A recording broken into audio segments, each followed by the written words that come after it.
Welcome to the channel dedicated to ancient civilizations. Today we're embarking on an exciting journey through the pages of history to discuss one of the most controversial and enigmatic emperors to ever rule Rome, Elagabalus. The Roman Empire is not just a historical fact, it is one of the greatest civilizations that ever existed, leaving an indelible mark on the history of humanity.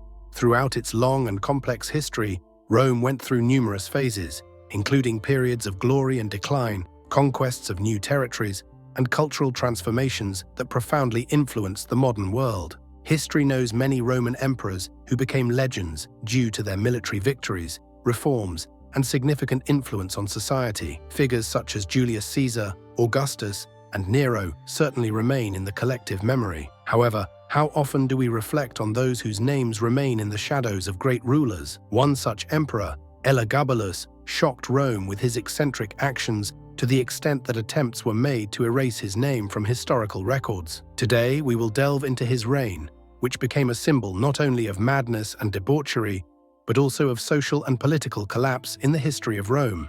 Elagabalus, whose full name at birth was Varius Avitus Bassianus, was born in 204 AD in the Syrian city of Emesa, now known as Homs. His origins were quite intriguing. He came from a noble family of priests, and his mother, Julia Soaemias, belonged to the Roman ruling class, which promised him a promising future. From an early age, Elagabalus was dedicated to the cult of the sun god, Elagabal, which became the foundation of his nickname, and the power of this cult cannot be overstated. Many elements of his upbringing were influenced by the Elagabal cult, and by his teenage years, he became the high priest of this deity in Emesa. It is worth noting that with such a beginning, young Varius had all the prerequisites to become an influential figure.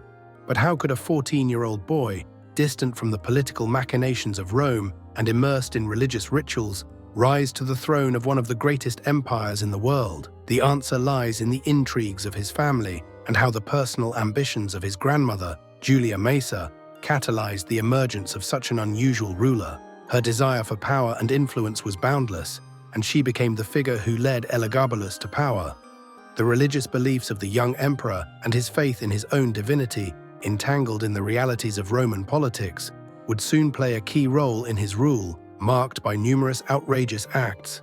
In 218 AD, when Elagabalus was only 14 years old, his mother and grandmother began a conspiracy against the ruling emperor Macrinus, who had lost the trust of the Roman elite. Macrinus, known for his harsh policies, was unpopular, and the support of Julia Maesa, an influential and wealthy widow, played a rare yet decisive role in this affair. The army, stationed in the east, supported the uprising against Macrinus, and ultimately he was killed, and Elagabalus was proclaimed emperor. This was a significant event that marked the beginning of a new era for Rome, but at the same time, it foreshadowed the impending chaos. After his triumphant victory, Elagabalus arrived in Rome, immersing himself in a world full of intrigue and expectations. However, it soon became clear that his rule would be far from traditional. Elagabalus began his career as emperor by making unconventional and shocking decisions. One of the first acts of his new power was a radical change in personnel politics. Elagabalus approached appointments to influential positions with an unusual logic, granting the most critical roles based on absurd criteria, like physical characteristics or even the size of genitalia. This behavior caused discontent among the Roman elite, as important positions were filled by individuals lacking political experience and qualifications. For instance, candidates for government positions had to demonstrate a physical attractiveness or other unusual qualities. Negotiation skills or knowledge of governance mattered little. This unconventional policy became a source of mockery and dissatisfaction among the elite, and drew curses from the common people. As a result, Elagabalus acquired a reputation as an emperor embodying extravagance, and his figure provoked increasing irritation among the Romans. Moreover, Elagabalus hosted feasts where only exotic and unusual dishes were served, such as ostrich brains, flamingo tongues, and other culinary oddities, which became a symbol of his extremely debauched life. These banquets were not just about food extravagance, they also served as a means to showcase his power and wealth. Each new dish became a topic of discussion and debate, further fueling mockery aimed at Elagabalus. During meals, he demanded to be informed about how much everything cost, claiming it increased his appetite and aided digestion. Among his favorite dishes were scallops cut from live roosters, rice mixed with white pearls, beans with amber and the like. One time, at one of Elagabalus's numerous banquets, 600 ostrich heads were served, with all the brains consumed. His extremity in the sense of ownership and power undermined the social foundations of Rome. However, besides his political decisions, Elagabalus's personal life was also rife with scandals and eccentric behavior.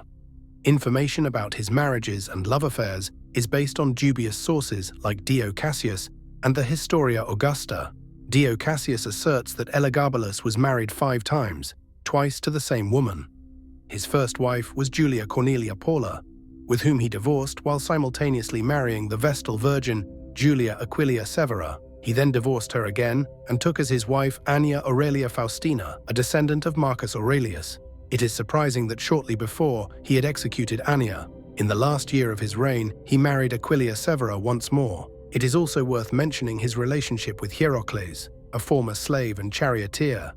Elagabalus even referred to himself as the mistress of Hierocles, and declared that no prostitute had as many lovers as he did. According to Dio Cassius, Elagabalus sold himself in taverns and brothels, often facing beatings from his partners. Regarding his eccentricity, it manifested in his habit of moving naked in a chariot pulled by naked prostitutes. His love for provocation and spectacle was so immense that he frequently offered large sums of money to doctors for gender reassignment surgery, also enjoying wearing makeup and wigs. Moreover, Elagabalus was unabashed about his inclinations and even insisted that his pathways should be sprinkled with gold and silver sand, highlighting his wealth and extravagance. His love for unusual entertainment astonished both Romans and foreigners alike. Once, he ordered poisonous snakes to be released onto the arena to frighten the audience and revel in their panic. This action became known as snakes from the arena and symbolized his reign, highlighting his extreme level of cruelty and madness. On another occasion, he organized traditional banquets, but with unpredictable conditions. Only people with specific physical characteristics, such as baldness, dwarfism, or obesity, were invited, turning guests into objects of ridicule. Additionally, Elagabalus sought to change the religious structure of Rome by introducing the cult of the god Elagabal and forcing the elite to worship this newly introduced deity. He ordered the construction of a grand temple in Rome dedicated to his deity, which met with fierce resistance from the Roman religious circles, which already had deep traditions and respected cults. His attempts to merge the Elagabal cult with the traditional Roman worship of Jupiter heightened tensions among various religious groups, weakening the foundations of Rome. One of the most symbolic of his actions was scattering gold coins from a tower, watching the common people scramble for the crumbs. This gesture became a metaphorical act of profound alienation from the desires of his people, portraying Elagabalus as someone who did not understand the real lives of his subjects. Along with mockery, this also fueled hatred and discontent among the populace. Gradually, Elagabalus's eccentric actions began to provoke growing dissatisfaction among the Roman elite and the army. His behavior became unbearable for the Roman elite, who soon lost patience and trust in their emperor. The outrage was so great that even the army, which he had turned to for support, began to waver. The Praetorians, the personal guard of emperors who were always supposed to ensure the safety and stability of the ruler's power, no longer saw him as a strong and competent leader. The further things went, the more Elagabalus lost the crucial support that any Roman emperor needed. A significant role in the downfall of Elagabalus was played by his grandmother, Julia Maesa. She was the one who had helped him ascend to the throne, but noticing her grandson's eccentric antics, she realized that to preserve her family's influence, action was necessary. Julia Maesa was a skilled intriguer, utilizing any opportunity to maintain her position and power. She, recognizing the magnitude of the growing discontent, urged Elagabalus to appoint his cousin, Alexander Severus, as his successor. Alexander was a more balanced and stable figure, making him an excellent companion for Elagabalus. However, he continued to distrust his cousin, even despite the demands of the elite and the Senate to acknowledge Alexander as co-emperor. This distrust only worsened the situation, significantly exacerbating the conflict of interests within the power itself. In 222 AD, the discontent reached a critical point. The army, which had once supported Elagabalus, now turned against him. The Praetorians, who had been his personal guard, saw in their new co-emperor a more stable ruler. Ultimately, a conspiracy against Elagabalus was organized under the leadership of his own grandmother and dissatisfied influential patricians. At 18, Elagabalus was captured and executed by the Praetorians. His death was particularly brutal. He was beheaded, and his body was thrown into the Tiber, symbolizing the complete destruction of his reign. Even his name was doomed to obscurity, erased from all official documents, marking one of the most disgraceful fates in history. After his demise, the Roman Empire stood on the brink of change. The new emperor, Alexander Severus, proved to be much more popular among the elite and the army, temporarily stabilizing the situation. However, the reign of Elagabalus remained on the pages of history as one of the most unusual and controversial periods. It became a lesson about how power concentrated in the hands of an unprepared and irresponsible person can lead to tragic consequences. Elagabalus's period of rule became a symbol of madness and debauchery that shocked Rome. The actions of Elagabalus challenged not only the morality of the time, but also the foundations of imperial governance. His extravagance and misunderstanding of the fundamentals of Roman culture created conditions that brought the empire to the brink of chaos. Thanks to the timely intervention of the elite and the army, a catastrophe was averted. Elagabalus's reign shows that personal ambitions, eccentricity, and disrespect for traditions can destroy even the most powerful states. After his death, the Roman Empire spent a long time trying to restore its reputation and stability. Despite Alexander Severus's efforts to bring order back, he too became a victim of intrigue and instability. Elagabalus's reign left a profound mark on the history of the empire, and his eccentric actions will be remembered for centuries as one of the darkest and strangest periods of Roman history. The name Elagabalus may be little known outside academic circles, but his story is a vivid reminder of how power and unchecked opportunities can lead to the downfall of even the mightiest individuals.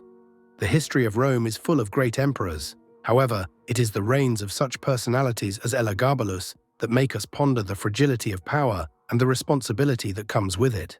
Thank you for watching our video until the end. Subscribe to the channel so you don't miss new exciting episodes about ancient civilizations.